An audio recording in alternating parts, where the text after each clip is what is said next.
बिस्मिल्लाहिर्रहमानिर्रहीम। अस्सलामु अलैकुम वरहमतुल्लाहि वबरकातुहू।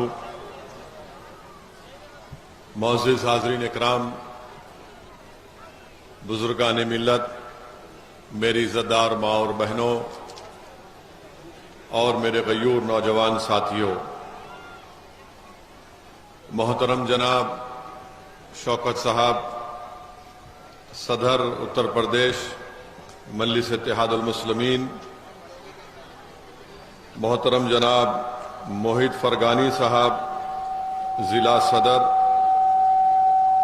मोहतरम जनाब वकीर रशीद साहब शहर सदर मुरादाबाद, जनाब शहजाद खान साहब जो उमरी के चेयरमैन भी हैं और मजलिस इत्तेहादुल मुस्लिमीन के चेयरमैन के उम्मीदवार भी हैं, और इंशाअल्लाह ताला आप तमाम की दुआओं और इत्तेहाद की बिना पर इंशाअल्लाह दोबारा वो चेयरमैन मुंतखब होंगे। मोहतरम जनाब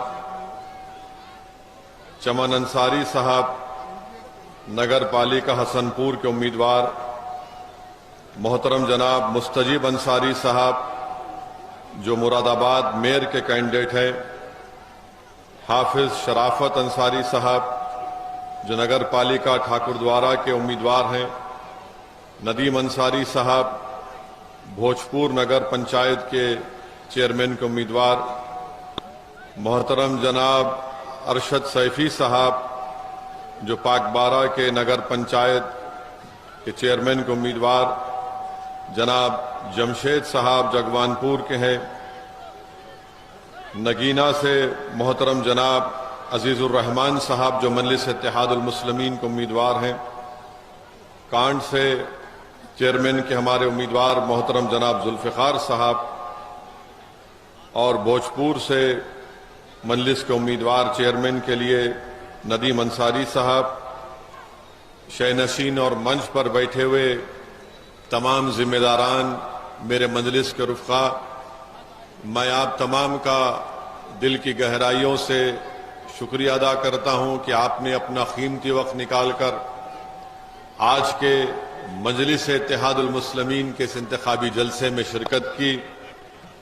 मैं ये बताना ज़रूरी समझता हूं कि आज से 6 महीने पहले जनाब शहजाद खान साहब मुझसे मिलने के लिए एक लंबा सफ़र तय करके हैदराबाद को आए थे और मुझसे इस बात का वादा लिया था कि जब कभी भी यहाँ पर इलेक्शन होगा, इंतखाबात होंगे, मैं उनके लिए आकर उस इंतखाबी मुहिम में मैं अपना हिस्सा अदा करूं।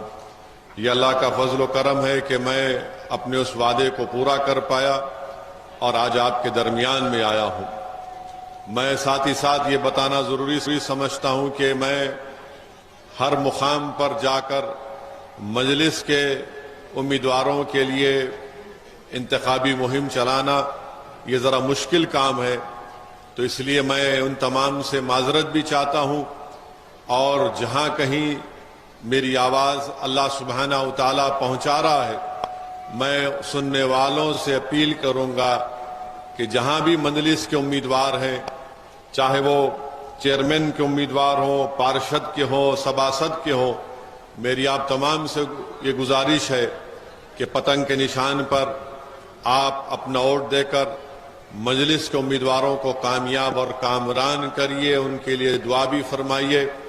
यहाँ पर 4 मई को इंतखाबात की रायदही का दिन है, तो मेरी आपसे अदबन गुजारिश है कि आप लोग मुत्तहदा तौर पर यहाँ से हमारे शहजाद साहब को एक बड़ी तादाद में अपना वोट देकर एक भारी अक्सरियत से उनको कामयाब करिए। आप जानते हैं कि मोहम्मद शहजाद साहब को आपने बहैसियत चेयरमैन आपने उनको मुंतखब किया, वो बिजली, पानी और सड़कों का बेहतरीन इंतज़ाम किए। अभी उन्होंने अपने तकरीर में, भाषण में इस बात को बताया कि ग्राम समाज की ज़मीन भी निकलवाई, और उनका ये इरादा है कि आगे जाकर लड़कियों का स्कूल और एक शादी खाना या शादी हाल बनाएंगे। तो मेरी आपसे गुजारिश है कि आप एक ईमानदार और शरीफ शख्स का साथ दीजिए जो विकास का, डेवलपमेंट का तरक्की का काम उन्होंने शुरू किया, उसको और वो आगे लेकर जा सकें और यहाँ पर आप तमाम को यहाँ पर विकास हो, यहाँ पर और अच्छे तरीके से हमारे बच्चों के लिए स्कूल का और कॉलेज का इंतज़ाम वो कर सकें।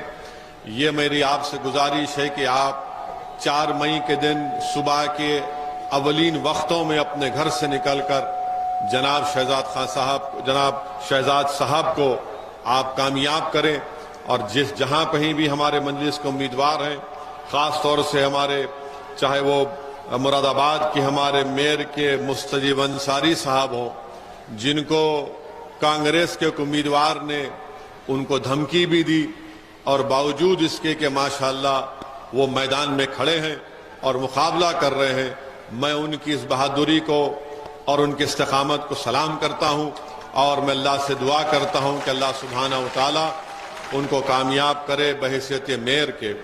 मेरे अजीज दोस्तों और बुजुर्गों, मैं पिछले विधानसभा के चुनाव के दरमियान में भी आपके दरमियान में आया था और आपसे अपनी पार्टी के उम्मीदवार के हक में वोट की अपील भी किया था।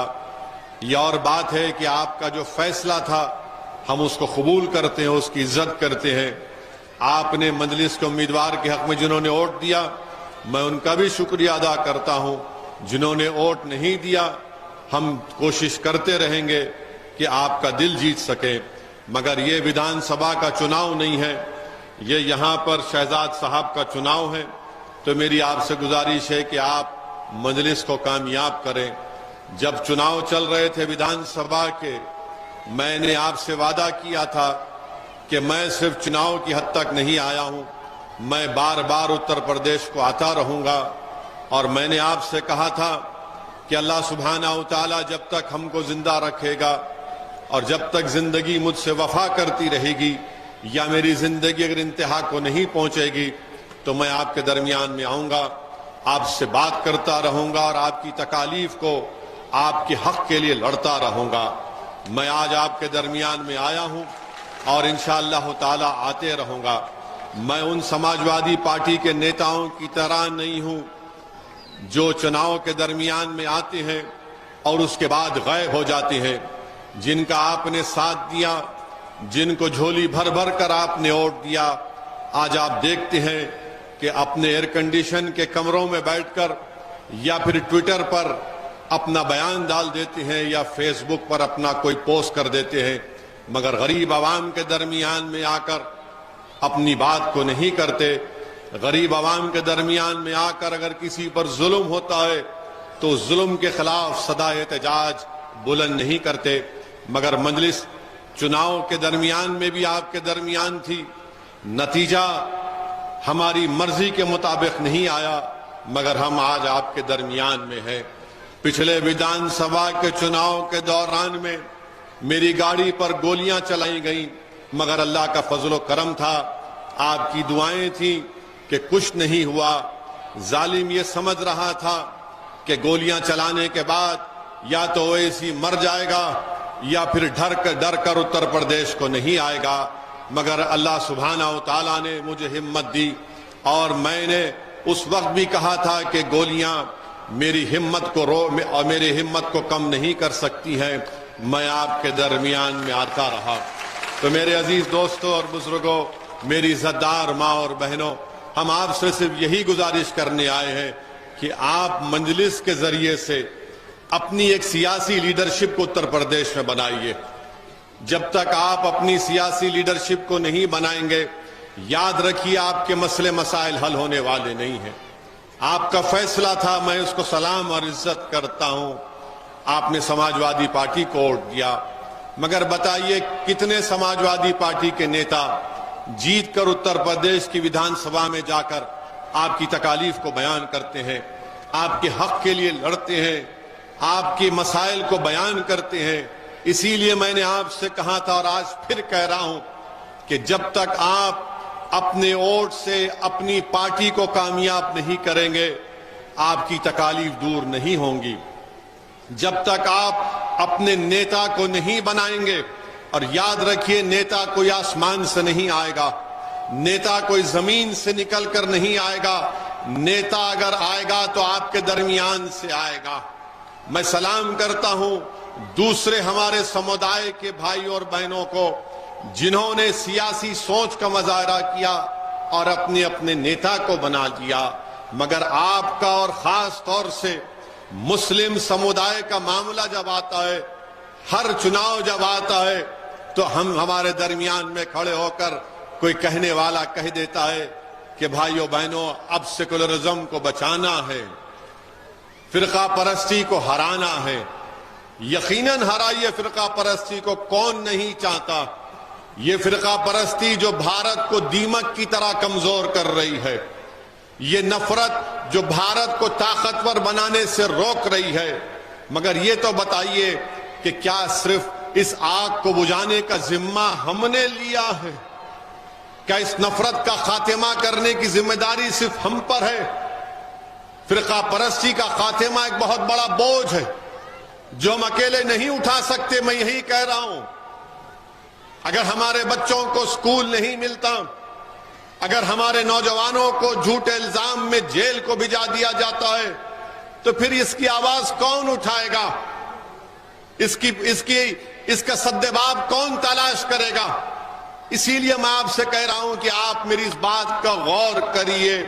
वोट आपका इख्तियार है, जमहूरियत है, आप जिसको चाहे वोट दे सकते हैं, मगर अगर आप अपनी लीडरशिप को मजबूत नहीं करेंगे तो फिर कौन आवाज उठाएगा?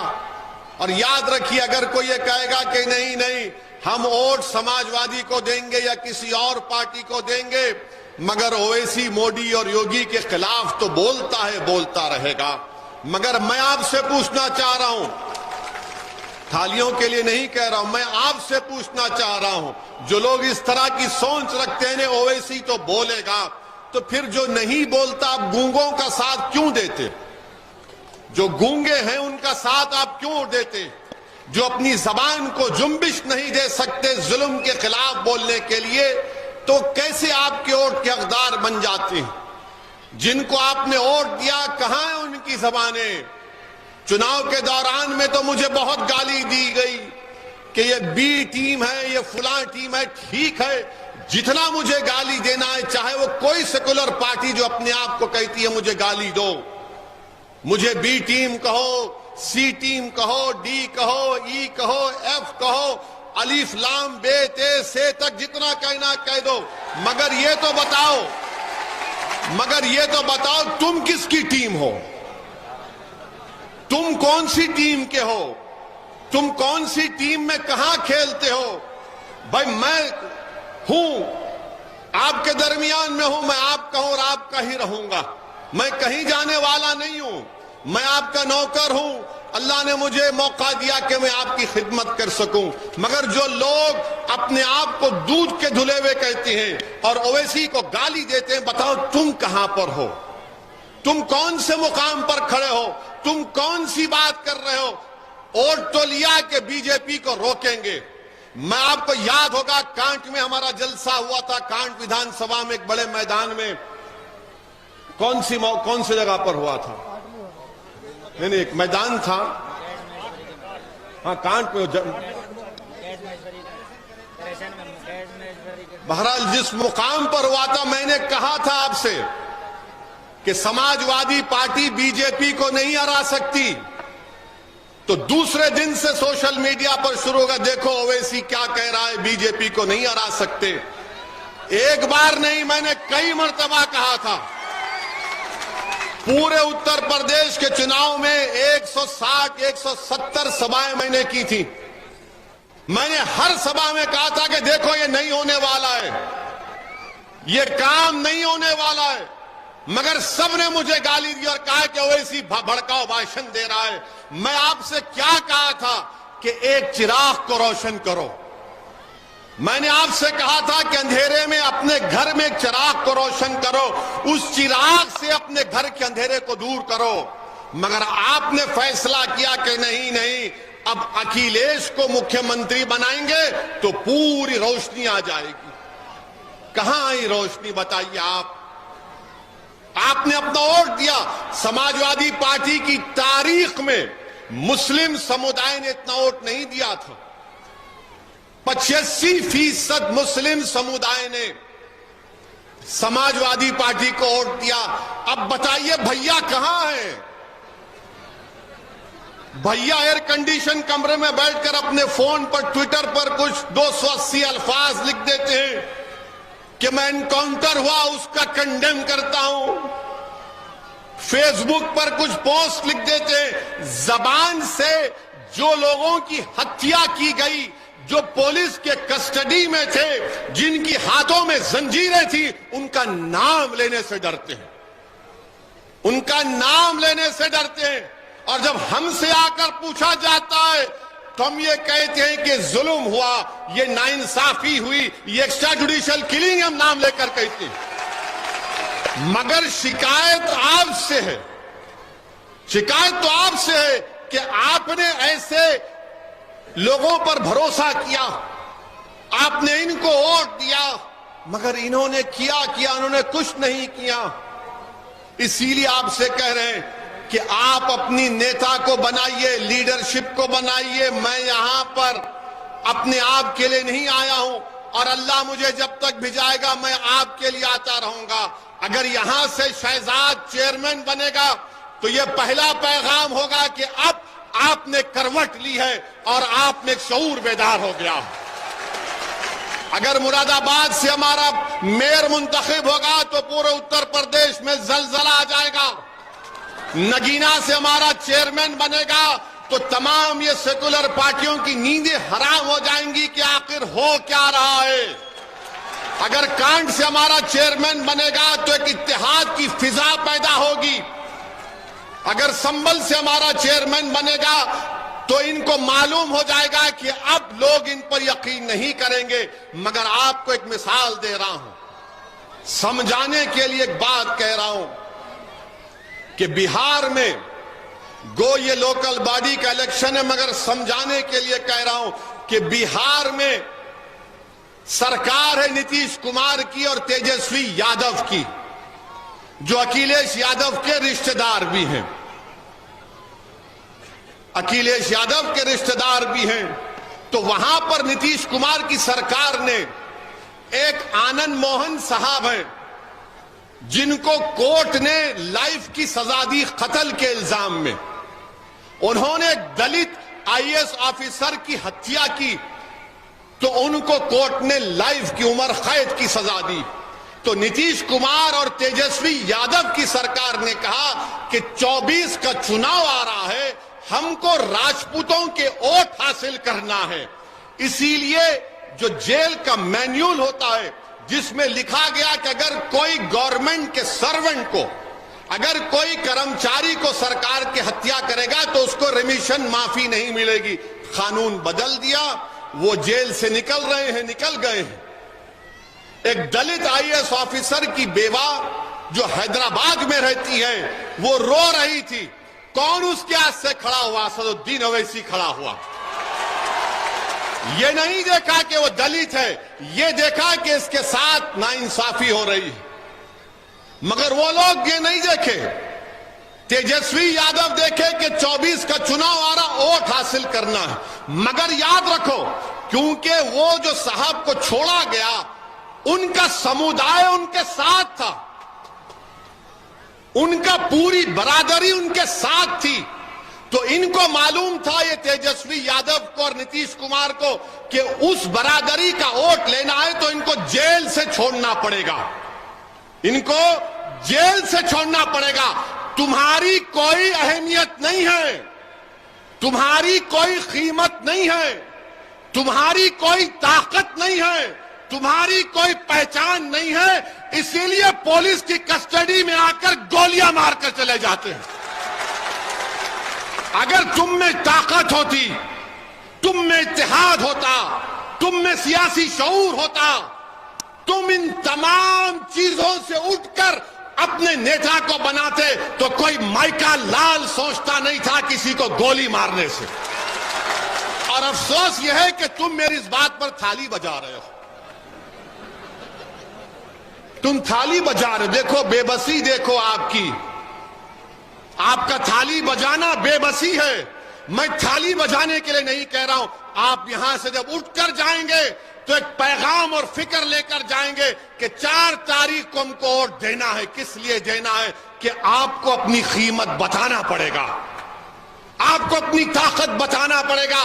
याद रखो, लोकतंत्र में, जमहूरियत में जब तक आप अपनी अहमियत को नहीं बताएंगे, कोई आपकी इज्जत नहीं करता है। इनको मालूम ये कहां जाएंगे बेचारे टोपी पहनने वाले। इनको योगी और मोदी का नाम लो, ये दौड़ते हुए जाएंगे और हमको वोट दे देंगे। मैं आपसे क्या कह रहा हूं, योगी और मोदी को भी हराएंगे 24 में, मगर अपने आप को तो कामयाब करो, अपने आप को तो कामयाब करो। कब तक सिर्फ वोट डालने वाले बनोगे? वोट कब लोगे मेरे भाइयों और बहनों? आप वोट कब लेंगे? वोट लेने वाले तो बनो। याद रखो, बीजेपी को, योगी को, मोदी को हराना यकीनन हराएंगे, मगर अखिलेश नहीं हरा पाए, अखिलेश नहीं हरा पाए, नहीं हरा पाएंगे। मैं फिर से कह रहा हूं कि अब कहेंगे नहीं नहीं ओवैसी गलत कह रहा है, 24 में ऐसा हो जाएगा। आप देखेंगे 24, अरे 2 यादव बैठते हैं, तेजस्वी यादव, अखिलेश यादव, नीतीश कुमार के साथ, और बोलते हैं 24 में ये कर देंगे। अरे तुम कितने चुनाव हारे अखिलेश यादव?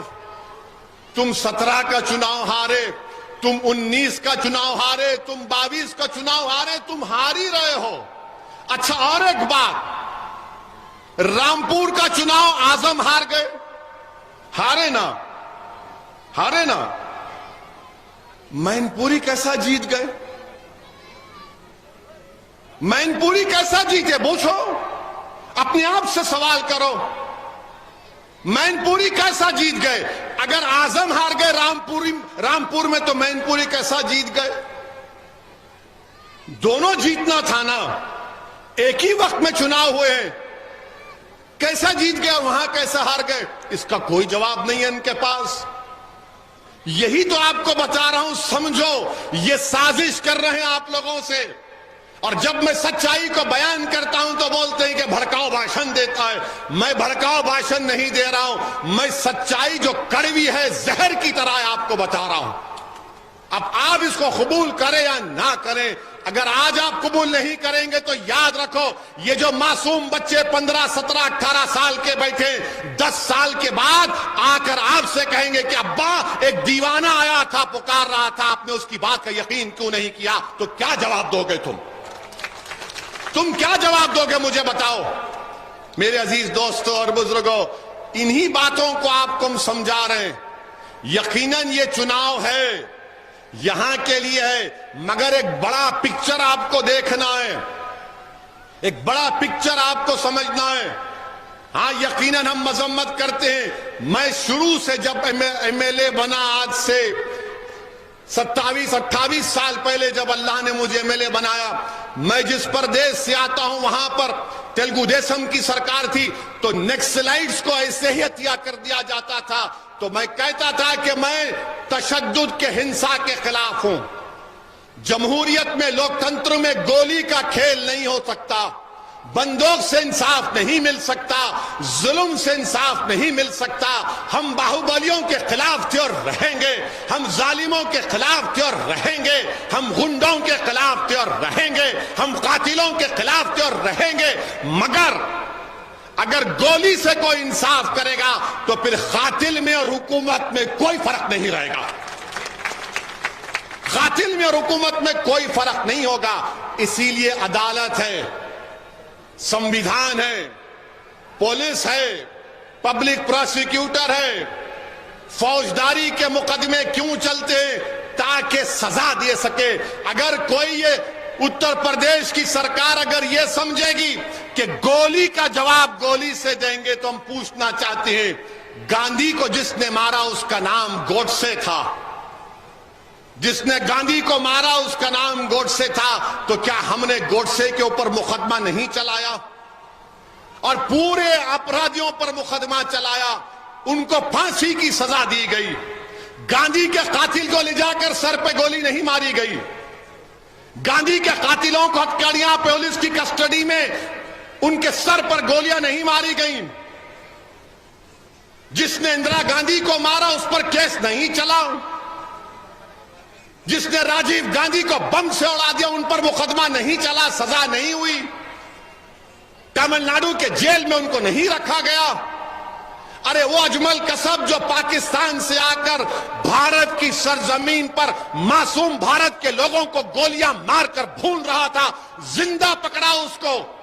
हमारा एक बहादुर पुलिस का कांस्टेबल शहीद हो गया, अजमल कसब को जेल में रखा, मुकदमा चलाया और उसको फांसी की सजा दी गई। क्या जब कानून याद नहीं आया? अजमल कसब जिसके हाथ में पाकिस्तान से बंदूकें बम लेकर आए थे, मुंबई की सड़कों पर खून की होली भारत के नागरिकों से खेली जा रही थी। जब हमने ऐसा काम किया तो बताओ उत्तर प्रदेश में योगी की सरकार ये काम क्यों होने दे रही है? अगर कोई पुलिस के कस्टडी में है, अतीक और अशरफ को कोर्ट ने सजा दी, हमने उनकी सजा के खिलाफ कुछ नहीं कहा, कोर्ट ने सजा दी। मगर जब आपकी कस्टडी में है और कोई आकर करीब से सर पर गोली मार देता है और जो पुलिस वाले साथ में थे उनको याद नहीं आया मुख्यमंत्री का वो फरमान कि गोली का जवाब गोली से, वो बेचारे परेशान हो गए, कुछ नहीं कर सके। और जिस तैयारी के साथ आकर उन जालिमों ने, जिन्होंने पुलिस की कस्टडी में इन दोनों को गोली मारकर हत्या की, मैंने पहले भी कहा, आज भी कह रहा हूं, वो नाथूराम गोडसे की नाजायज औलाद है। इसलिए है क्योंकि वो बंदूक से इंसाफ करते हैं, इंसाफ नहीं जुल्म करते हैं।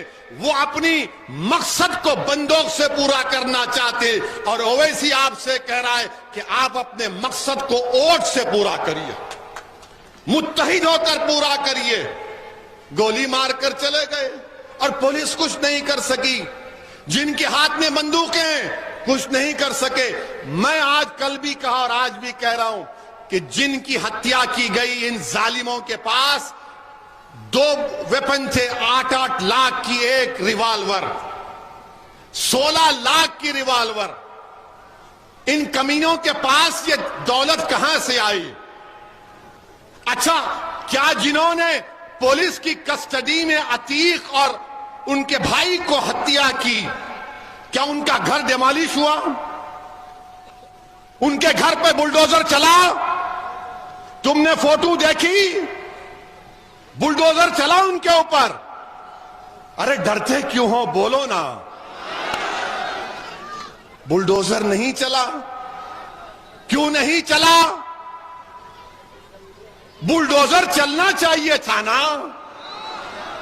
तो बुलडोजर पर नाम खाली असद का लिखा है। जब तुम्हारे सामने हत्या कर दी गई तो कम से कम उनके घर पर बुलडोजर लेकर जाते, मीडिया को दिखाते, हाय सबसे इंसाफ हो रहा है। मगर नहीं हुआ, नहीं हुआ। यही तो अच्छा। अब आप बताइए, आपके अखिलेश भैया ने कुछ कहा? कुछ नहीं कहा। विधानसभा में क्या कहा वो दुनिया के सामने है। विधानसभा में जो कहा दुनिया के सामने है। क्या कहा? ट्विटर पर 280 अल्फाज लिख दिए, फेसबुक पर पोस्ट कर दिया, और इनके जो चमचे हैं समाजवादी के, ओ भैया ने कह दिया, भैया ने कह दिया। अरे भैया को बोलो इस दीवाने की तरह खुल के बोलो। बोलेंगे अरे नहीं नहीं, अगर खुल के बोलेंगे तो 24 में नहीं जीत पाएंगे। अरे तुम कौन सा चुनाव जीत पाओगे? जब तक बीजेपी से आप आइडियोलॉजी पर मुकाबला नहीं करेंगे, बीजेपी को नहीं हरा पाएंगे। जब तक आप अंधेरे का मुकाबला अंधेरे से करेंगे, अंधेरा कामयाब होगा। अंधेरे का मुकाबला रोशनी से किया जाता है। जुल्म का मुकाबला जुल्म से नहीं होता, जुल्म का मुकाबला ताकत से होता है। अगर आप यही समझेंगे कि नहीं नहीं कुछ नहीं होगा, माहौल बदल जाएगा, याद रखिए मेरी इस बात को। आपको झूठ कह रहे हैं ये लोग, झूठ बोल रहे हैं आप लोगों से। मैं सच्चाई को आपसे बयान कर रहा हूं। क्योंकि मैं सच्चाई को बयान करता हूं, इसीलिए सब शुरू हो जाते। अब आप देखना, हमारे भाषण के बाद आज के हमारे जो मीडिया के दोस्त हैं उनको अब तक कुछ मिला नहीं। उनको लग रहा है कि भाई ये रजिया अब तक गुंडों में फंसी क्यों नहीं। नहीं फंसेंगे। हम तुम्हारे जो जाल है ना, उन जाल को तोड़कर अपनी बात को करते हैं, मगर कानून के दायरे में रहकर। मगर ये भैया तो कुछ बोलते ही नहीं है। अच्छा, इनके जो लोग जीत कर गए वो भी नहीं बोलते। अब आप बताइए क्या हाल है। अच्छा, मीडिया की जब बात आई, हम आपको बताना चाह रहे हैं कि हमारे शहर हैदराबाद में कब्रिस्तान है, मेरे पार्लियामेंट की कॉन्स्टिट्यूंसी में। उस कब्रिस्तान में खबर है, उस खबर पे रास्ता है, कब्रिस्तान का रास्ता है। तो वहां पर कब्रिस्तान में होता, पुराना कब्रिस्तान है, लोग अक्सर क्या करते कि पुरानी खबर खोद के दफना देते जनाजे को। तो किसी ने क्या किया कि मैयत को दफना दिया और उस पर रास्ता था, तो वहां पर खबर के ऊपर एक जाली लगा दी। तो मीडिया ने चला दिया कि पड़ोसी मुल्क का कब्रिस्तान है। अबे हैदराबाद का कब्रिस्तान है, पड़ोसी मुल्क का नहीं है। तो बताया कि हैदराबाद के कब्रिस्तान को पाकिस्तान का कब्रिस्तान, और बताया कि उसको जाली इसलिए लगा दी गई क्योंकि बाज गंदे लोग हैं जो बदफेली करना चाहते थे उस मुर्दे से। और जब हमारे लोगों ने बताया कि भैया ये कब्रिस्तान हैदराबाद का है, तो पूरे मीडिया के लोगों को समझ में नहीं आया कि हमेशा एक हैदराबाद में आकर क्यों फंस जाते हम लोग। क्योंकि सच्चाई बयान कर रहे हैं, सच्चाई को बयान कर रहे हैं। तो हमारे मीडिया के लोगों से हम कहेंगे कि भैया जरा मालूम तो कर लेते कि कब्रिस्तान क्या है।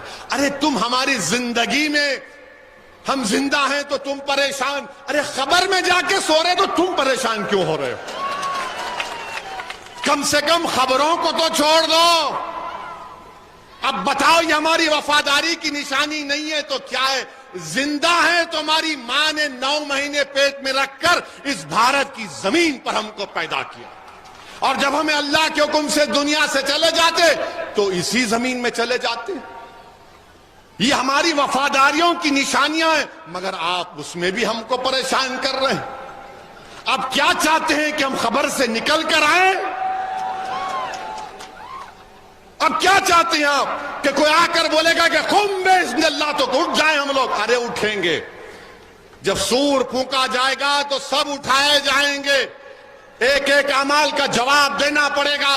जो किसी पर झूठा इल्जाम लगा रहा है, जो किसी जालिम का साथ दे रहा है, जो किसी शख्स को अल्लाह से ज्यादा मोहब्बत करेगा, सब हिसाब किताब होगा, सब उठाए जाएंगे कब्र से, सब होगा। मगर अब तक मीडिया से हम कहेंगे जरा एहतियात से भाई साहब, हर चीज को ले जाकर पड़ोसी मुल्क से जोड़ देते, मत करिए।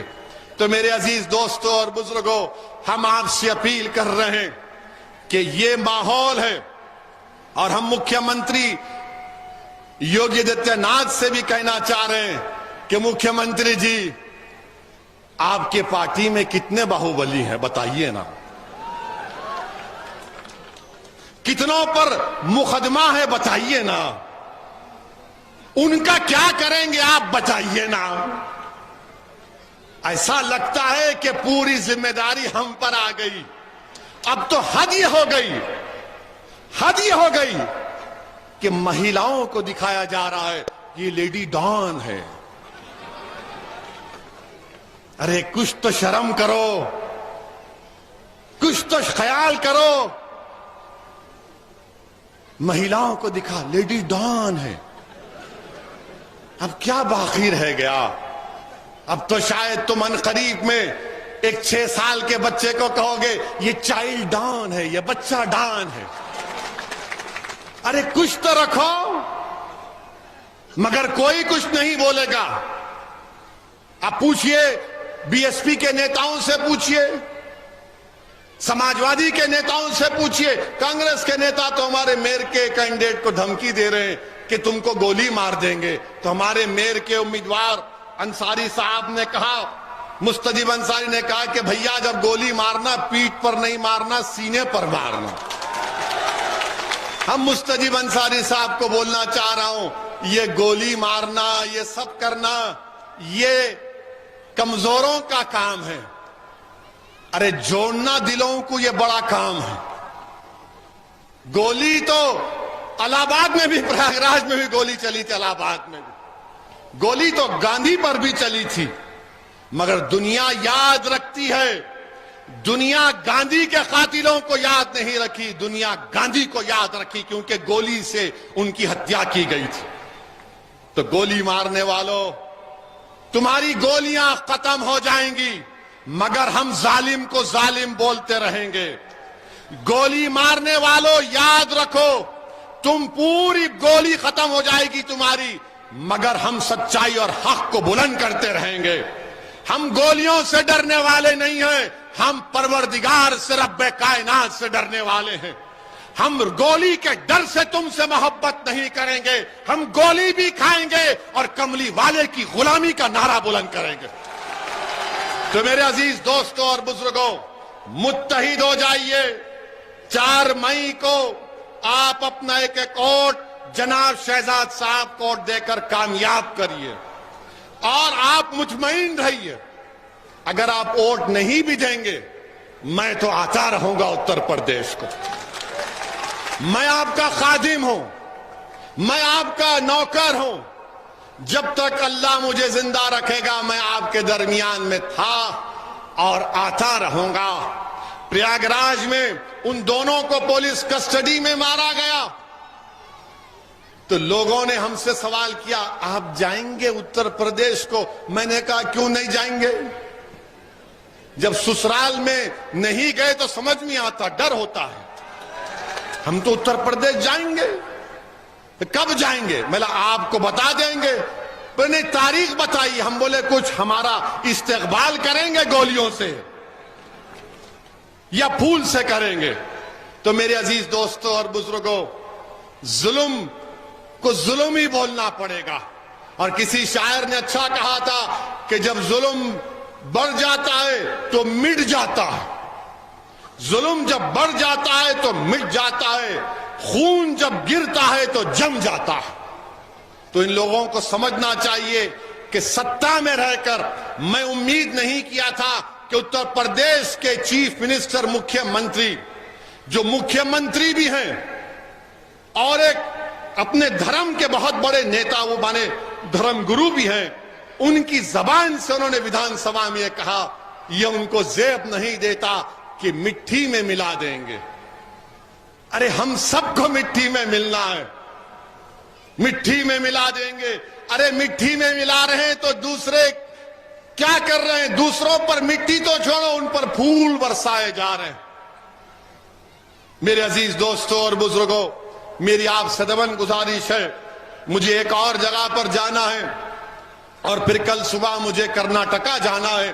तो मेरी आपसे गुजारिश है कि आप 4 तारीख के दिन मजलिस के कैंडिडेट्स को, उम्मीदवारों को, जिनका निशान पतंग है, पतंग के निशान पर आप वोट देकर उनको